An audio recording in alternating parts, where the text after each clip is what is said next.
학습 참여자 간의 사회적 관계 증진을 위한 형태의 상호작용.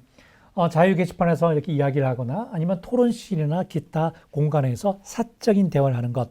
말 그대로 우리 가까워지기 위한 노력이죠. 저 사람이 누구지? 이런 관점이고요.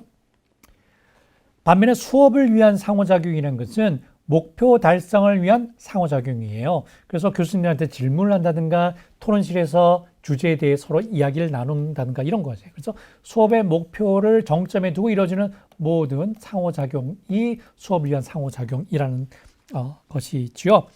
이 둘 간의 관계를 놓고 보면 제가 지금 두 원을 이렇게 겹치게 했잖아요. 그것은 이 두 개가 중첩될 수 있다는 것이죠.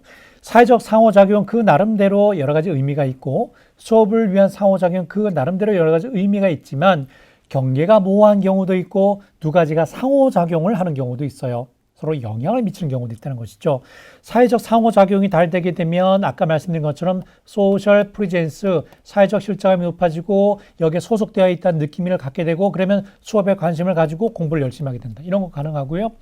수업 시간에 공부를 하면서 다른 사람과 상호작용을 하다 보니까 재밌고 여기서 임박을 하게 되고 그러면 나와 생각을 공유하는 다른 사람 간의 관계가 가까워지고 결국 뭐예요? 그 사람과의 사회적 상호작용이 높아지고 이런 점이라는 것이죠. 그래서 이 두 가지는 서로 영향을 미치고 있다라는 점 기억하시고 가급적 이 두 가지가 좀 너무 넓으면 안 되겠지만 어느 정도 그래도 넓어지는 것이 통상적으로 바람직하다는 거 기억하시고요.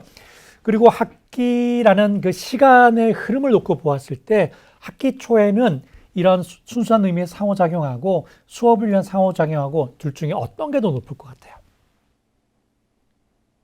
토론실에서 상호작용을 보면 초반에는요. 자, 시간의 흐름이에요. 이렇게 흘러가요. 초반에는 사회적 상호작용이 더 높아요. 제가 이것을 꽤 오래됐습니다만 관찰한 적이 있는데 토론실에서 활동을 이 사회적 상호작용, 소셜 프리젠스라고 했었죠. 사회적 실제감이 정도가 후반보다 더 높아요.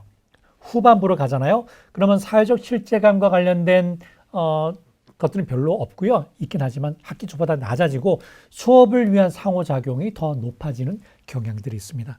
그래서 이 두 가지 형태의 상호작용이라는 것은 이거 자체도 상호작용을 하지만 학습의 흐름, 시간과도 상호작용을 한다라는 점 기억하시고 개인과도, 개인차와도 상호작용한다. 그래서 개인에 따라 가치를 두는 사람 서로 다르다는 거예요. 과묵한 사람, 나는 어떻게 다른 사람하고 그렇게 이야기를 해? 라는 사람들은 이거 별로 생각 안 해요. 이걸 생각 많이 하겠죠.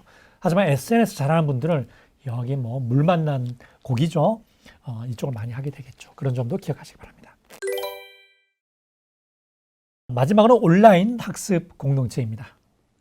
이 온라인 학습 공동체는 이 상호작용과의 관련성을 놓고 보았을 때 상호작용이라는 것이 온라인 학습 공동체 필요 조건이에요. 그러니까 온라인 학습 공동체가 만들어지기 위해서 상호작용 꼭 필요하다. 하지만 상호작용이 이루어진다고 해서 가능성이 높지만 꼭 공동체가 만들어지는 것은 아니다. 좀 먼저 기억을 하시고요. 이 온라인 학습 공동체라는 것은 떨어져 있는 학습자들이 공동체 의식을 공유할 수 있는 가상 공간이다. 공동체 의식이 핵심적인 것이죠. 사실 이 사람, 인간에게 있어서 공동체라는 것은 생존과 결부되어 있던 가치이자 사회적 규범이라고 볼 수가 있어요.